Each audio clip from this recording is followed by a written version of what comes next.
Okay guys, I'm here today with Devhonte Johnson, huge honor for me. Guys, if you guys don't know Devhonte, probably everybody knows at this point, but he won the awards on every belt from, the awards no gi, from blue belt, purple, brown, and black belt in the adult division. With gi, he won as a purple belt, he won as a brown belt, and he got third place as a black belt. So he's the new guy coming up, getting very, very close to beat everybody. And he's also a great instructor, and he was telling me that one of the things that he focuses the most is kids. So he just shot an entire instruction all about how to teach kids. So, Devhonte, can you explain a little more about what you do? Yeah, so I've been teaching kids for a long time now, actually, maybe about 7 years now. And so one of the things that I learned in my time teaching kids is that how important the parent is in the role of the progression of the kid, right? And I feel like my team in particular, we've had a lot of success because over the course of the years, I've had very good relationships with the Your families. school is in New Jersey, right? Yeah, Clifton, New Jersey, Bones BJJ Academy. Yeah, guys, if you're in the area, make sure to check it out. And keep going. Yeah, no worries. And so, like I said, I've always had a great relationship with the parents, you know. And one thing that all parents want is for their kids to do well, right? And so, some of the best kids that I've ever had and some of the best kids that I've ever seen in jiu-jitsu, there's always one common theme, right?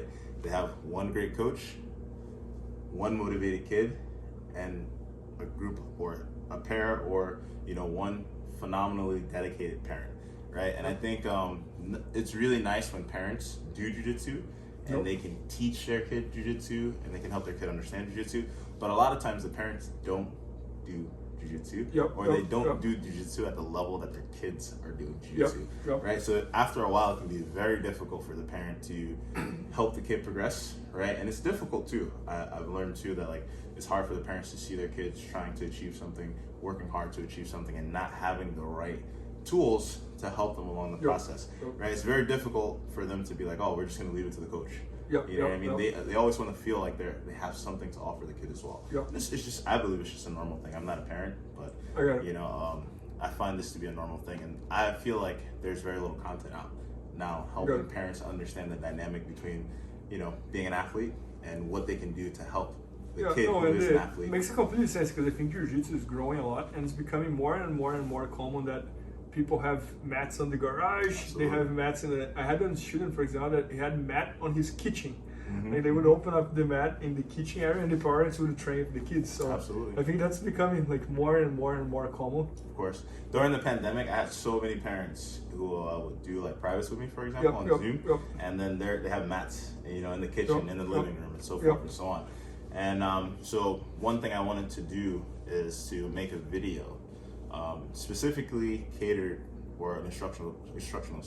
specifically catered toward helping parents understand how they can help their kid develop when they're not at the training facility, right? And a big part of kids learning jiu-jitsu is understanding that kids are changing.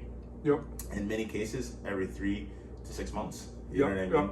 Sometimes even faster than that, right? So every time a kid gets a little bit taller, every time a kid gets a little bit heavy, a little bit stronger, they have to readjust their game. They have to relearn how to use their body, so forth and so on, right? And so we must, as an instructor, I'm always trying to revise, revise how they move their hips. Giving them keywords, right, to help them understand where they need to be as opposed to what they're trying to do necessarily, right? Because sometimes if you tell a kid, redirect the legs and close the space between, your chest and their chest, they're like, what is that? You know what I mean? It's very difficult. But if you tell them to move towards the head and push the legs, but now tripod when you get chest to chest. Right? Maybe it's a little bit easier for them to pin the kid on their back after completing the pass as opposed to telling them that, all these complicated details that we would tell parents. You know what I mean? One of my favorite things is to have kids work on their hip drills to get towards the back, when they do the arm drag to the back, for example. Most people say, you gotta move your hips, right? But the biggest keyword I found that helps for the kids is to put their chest on the back. You know what I mean? And then they figure it out. You know what I mean? Once you say, put your chest on the back. For example, and then they figure it out. And it doesn't need to be perfect either, right? As long as they understand the idea and the concept. As long as they understand the idea, you know what I mean? So this video, is going to give parents drills, right, that they can That's use awesome. to help That's an build awesome skills, idea. right? Yeah. It's going to tell them like what workouts they can use to help their kid Yep. build grip strength, for example, build core strength, right, while doing jiu-jitsu. Yep. And so that's the main focus of this video. Man, I love the idea, and as we just talked about, I think this is growing more. Because the reality is that you don't do drills, you don't even need the mat. As long as you have like a carpet, Yeah, absolutely. you're there, you know, like, so. But anyways, can you demonstrate maybe like one or two of these like keywords and concepts that you use that helps a lot? Sounds good. So, like, in the video, we're gonna talk about how it's important to build like your kid's jiu-jitsu, or like even like a student, right? Yep. You want to build jiu-jitsu from the ground up, in my Yep. opinion. I believe that starting with the guard is important because, right, most kids, and a lot of adults too, but most kids do not like to be put on their back. Yep. Right? They panic. They get claustrophobic. Yep. Right? And it's just it's a more complicated like dynamic trying to teach them how to use their legs and their body from the back. Right? So if you don't start early, giving them the mindset that it's okay to play from their guard, right? It can be very difficult for them to embrace the guard as they develop, as they start getting good at passing. Because now it's like, oh, why would I play guard, or why would I do guard in a competition if I'm really good at passing, right? Yep. I'm going to risk losing the match if I go on my back when I know maybe I can pass this kid's guard. You understand? That makes sense. Not having them have well-rounded jiu-jitsu is a big mistake early on. You know what I'm saying? Because it only gets harder to fix as they grow. Give them the foundation first, and then Exactly. you start going like specializing on. Absolutely. So in the instructional, we start with the closed guard, Yep. right? And one of my favorite techniques to teach kids, right, in the beginning, and this is all ages, right? It's more of like an experience thing, right? So the guard will go from closed, the progression will go from closed guard, right, to open guard, right? Because most kids, when they get under pressure situations, they want to feel control, right? So we build their game from the guard, from closed guard, and then we start working towards open guard, right? So if the kid's able to break, disconnect, now we start teaching from the open guard, right? So one of the first things we like to teach our kids to develop their game is the arm drag to the back, right? The arm drag to the back is good because it starts teaching them how to move their opponent across their center line, right? And we'll talk a lot about the center line and moving respective to the center line in the instructional. But, right, so first things first, we need to get 2-on-1 on one of the sleeves, right? With the kids, it's not important to talk to them about the grip shot because you don't want to overload them too much, right? You want to have them worried about just controlling the bottom of one sleeve and behind the tricep of the other, right? Now, a lot of times we'll start at the belt because the belt is a little bit easier of a grip break for them to work with, and it's most common that kids will grab the belt than the collars, but there are also grip breaks for the collars that we'll talk about, right? So they'll start grabbing the belt, grab the belt, and we'll catch, break the grip. When we break the grip, we want to roll the wrist, right? So they want to have a cross grip on the bottom of the sleeve, the free hand comes under, and you make the cup grip on your own wrist. Now, your partner's going to close their wrist here, for sure. They're going to be framing against your hip, right? Frame against my hip a little bit, right? Good. And all we're gonna have the kids focus on trying to do is just trying to roll the wrist.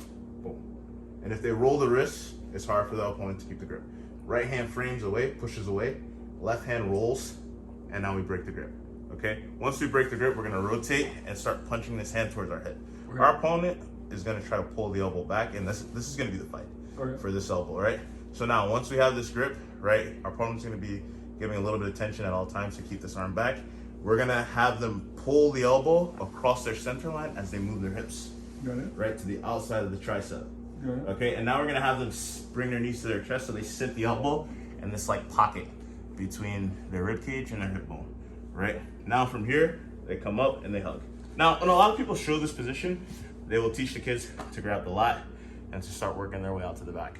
What we like to do is we'll have the kids continue to do like a tricep extension here, and they're gonna open their legs just a little bit to work out the gi to connect to Bernardo's collar, right? Now, I'm doing this really slow for the technique, but it's really easy to do this in, on real time as well, right? So I'm gonna connect everything. Instead of the lat, I'm gonna use Bernardo's lapel. And why we're gonna do that is because I have a stronger pulling motion, right, to stay connected to Bernardo's body, right? And we're always chasing his far shoulder at this point, right? For the back take, we're chasing the far side, okay? And at the same time, it allows me to trap his near side, the arm that's gonna block me from going to the back as I try to complete this motion, right? So I have this grip here, this hand, right, can let go now because I have the lapel. And now this hand's gonna focus on doing like a one-arm push-up, so to speak, right? So I'm onto my elbow, I'm gonna use my legs, I pinch my knees, I rotate around. Now, the biggest thing for people to understand and the kids to understand here is that they need to transition their chest from behind the tricep to on top of Bernardo's shoulder blade, okay?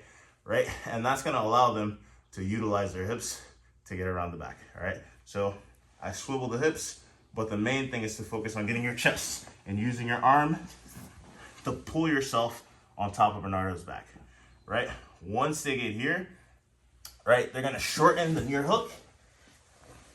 This grip underneath Bernardo's arm is gonna keep the space open for them to put the second hook. And now from here, they're gonna sprawl their partner out, right? Onto like a, what do you call it? Brazilians call it spider frango, right? Yeah, spider frango. Spread the chicken. Yeah, spread the chicken. And then you can teach them chokes from here, right? But typically what will happen is a lot of the kids that get stuck in this position, right? They'll either try to roll to their back. So Bernardo will try to roll to his back, and then we just stay tight, and then you start taking the back, finishing from the back, looking to finish from the back. Man, that's awesome. So pretty much like cross the arm, goes to the back, goes to spread chicken, and goes to the back. So you're pretty much teaching like 4 different scenarios in one move. Exactly. That's exactly. awesome. And it's this, so like a lot of the techniques that we teach the kids, we have them focus on key concepts like connecting to the shoulders and using the grips to help them leverage themselves around the body, right? But in the process, they're working on important like movements that are going to help them as they develop jiu-jitsu, right? And the movement that's being worked on here, even though they don't realize it, is moving the hips around the body. But like when you teach kids, you realize if you just tell them that they got to move their hips, they're going to be like, what does that mean? You understand? So you have to, you need to be able to figure out keywords that can help them, know where they need to go, and their bodies will figure out as they're moving. So for adults, you focus more on details and specific grips and this and that, and for kids, you focus more like in the big idea with some specific keywords to help them to trigger. For sure, and as they get like more aware, as they start becoming more knowledgeable, as they start getting better body coordination, then you start you start filling in more details. But the most important thing is teaching them how to do techniques. Like a lot of times, for example, like adults would teach that technique to control the lat and move your hips around the body, right? But if you give the kid the lapel, now they have the confidence because of the security of that grip to bring themselves to the far side. Where like, I remember when I first started teaching this technique to the kids, if they didn't make the lapel grip, they don't feel comfortable. You know what I mean? To start risking the position to get around the back. And I think that's the right track, because the attention span of a kid is much, much, much lower than one adult. Absolutely. So if you try to put all the details on it, they will maybe learn the detail and not learn the big picture. So 100%. No, it's super interesting. And this is really a good idea. And I don't know, how many people might have kids that do jiu-jitsu, and maybe they don't do jiu-jitsu, but they do jiu-jitsu as well. So yeah, guys, so make sure to check it out. So Devhonte's filming these instructions today, and it's going to be at bjjfanatics.com very soon. Maybe by the time you're watching, it's already there. And it's such a great idea. And thanks so much. Thank you, sir. Please help me out to grow my YouTube channel. Just click subscribe. And to watch more videos, just click under see more videos. I hope you enjoyed. BJJFanatics.com. Use the promo code YouTubeFaria to get 10% off any instructional video. Improve your jiu-jitsu faster.